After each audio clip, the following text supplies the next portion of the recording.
the biggest mystery is how an aeroplane that has departed Kuala Lumpur in full, perfect operational status can make some deviant turns and disappear. Look, the biggest mystery is where's the aircraft and what happened to it and why did it get there? The disappearance of Malaysia Airlines Flight 370 has confounded experts and left relatives of the missing in despair. I don't believe that they are already dead. I think that there are all kinds of possibilities. Somebody is covering something up, and we're allowing it to happen. 4 months on, the pilot, Captain Zahari Ahmad Shah, remains a suspect. His sister finally breaks her silence in her first media interview. I just don't see any logic.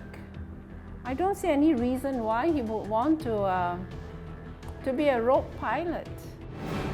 Whatever happened, happened. He happened to be at the wrong place and the wrong time. We examine what is known about the last hours of the flight and attempt to make sense of the mystery of MH370.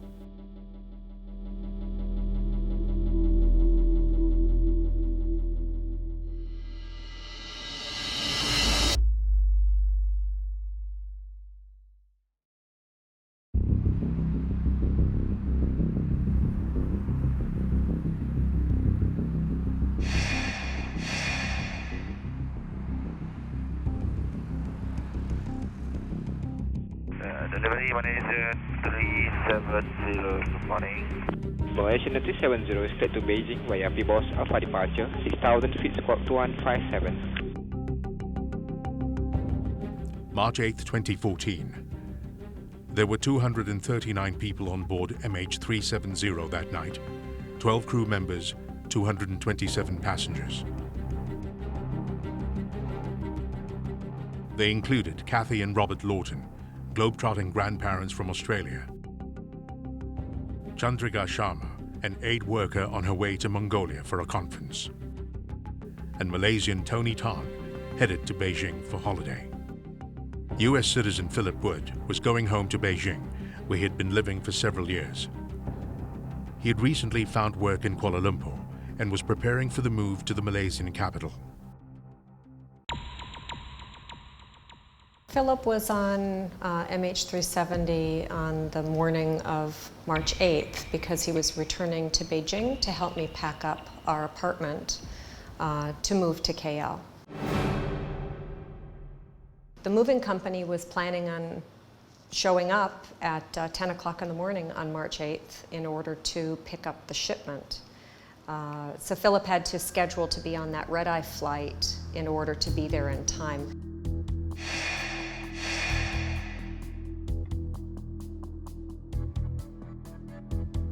Station 370, taxi to Ribbon Alpha 11, runway 32 right via standard route, Horseshoe Bravo.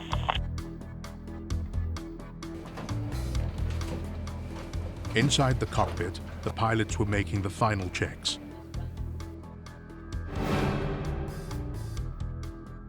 Captain Zahari Ahmad Shah, a 30-year veteran at Malaysia Airlines with 18,000 flying hours under his belt. Retired pilot Nick Huslan knew Zahari when they were trainees in the Philippines. As former chief pilot of Malaysia Airlines, he was also Zahari's boss.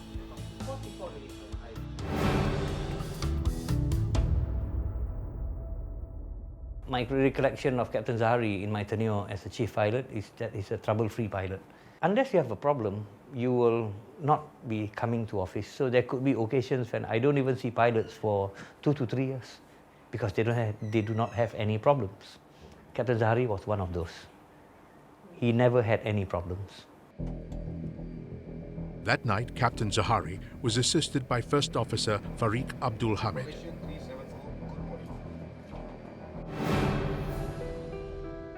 The co-pilot joined Malaysia Airlines in 2007, and this was his first time flying as a fully approved Boeing 777 pilot.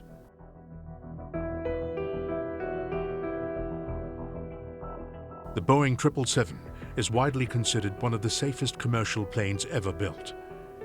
This particular jetliner had been in service for 12 years. A little old perhaps, but it had just passed maintenance checks 10 days earlier. There was nothing to suggest that this flight would be anything but routine.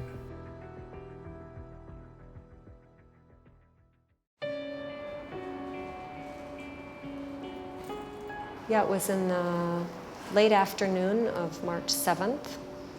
So he was packing just a small bag to bring with him, and he couldn't remember what clothes he had in his closet in Beijing versus here, and what the weather was going to be like. So he'd called me and said, "Would you look in my closet and see what I have," so that he knew what to bring with him to travel as light as possible.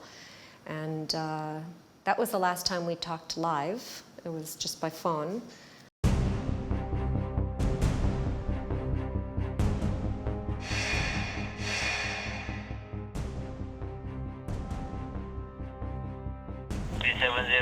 to right of takeoff. Nice. Alright, Station Malaysia 37. Thank you. Malaysian 370, selamat pagi. Identified climb flight level 180. Cancel the side interact direct to Ikari. Early on the morning of March 8th, MH370 was flying on a route that took the plane past a waypoint called Igari. Waypoints are coordinates on the map that pilots in air traffic control use for navigation. One of the key elements, for an airline commercial flight is that flight, whatever the pilot does, he needs to seek permission. He wants to turn left, he wants to turn right, he wants to gain altitude, lose altitude. It all must be done with ATC's blessing, or what we say in the industry, God's permission. The pilot cannot do anything to the aircraft without that permission. Records from that fateful night showed that for the first hour of the flight, MH370 was flying exactly to plan. Audio recordings revealed nothing out of the ordinary. Neither did the plane's ACARS system, which sends regular reports on the plane's health back to the airline, indicate anything amiss. The plane climbs to 35,000 feet, cruising altitude. The plane now goes into autopilot. The airspace that around the world is broken out into little blocks, and these blocks are called Flight Information Region, or FIR for short. When we talk about handover, we are actually talking about an aircraft that is leaving one flight information region and then entering into another flight information region. That means, in other words, the controller from one region is handing the responsibility of the aircraft to another controller that's working for another flight information region. At 1:19 a.m., as the Boeing 777 approached Igari, Kuala Lumpur Radar Control instructed the pilots to contact Vietnamese air controllers on a new radio frequency. Malaysian 370, contact Ho Chi Minh 120.9, good night. 5 seconds later, the acknowledgement came from the cockpit. Good night, Malaysian 370. But the plane never checks in with Ho Chi Minh Air Traffic Control.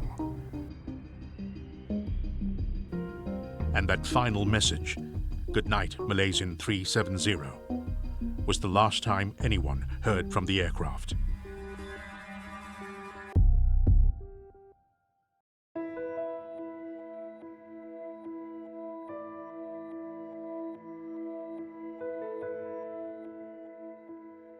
Well, it was a little odd that I hadn't heard from him at the landing time. So the flight was set to land at 6:30, and usually he would ping me immediately upon landing.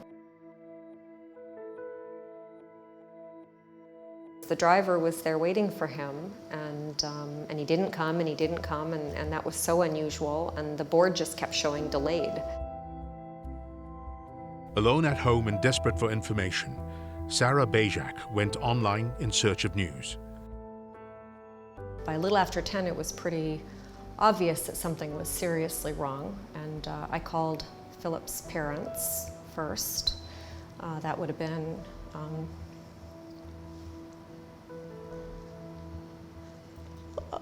That would have been a little after 10.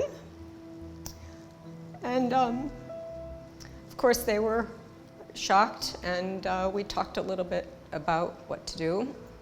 And I gave them the number to Malaysian Airlines and asked them to continue, to try to call, and that I would keep calling. I think it was about 2:30 or 3:30. It was sometime in the afternoon. I wrote it all down, but I don't remember now. I did get a call from Malaysian Airlines. I was listed as next of kin on his booking ticket. And they said that the flight was missing, and they had no other information. There had been, they at that point in time said, we have no idea where it is. It's just missing.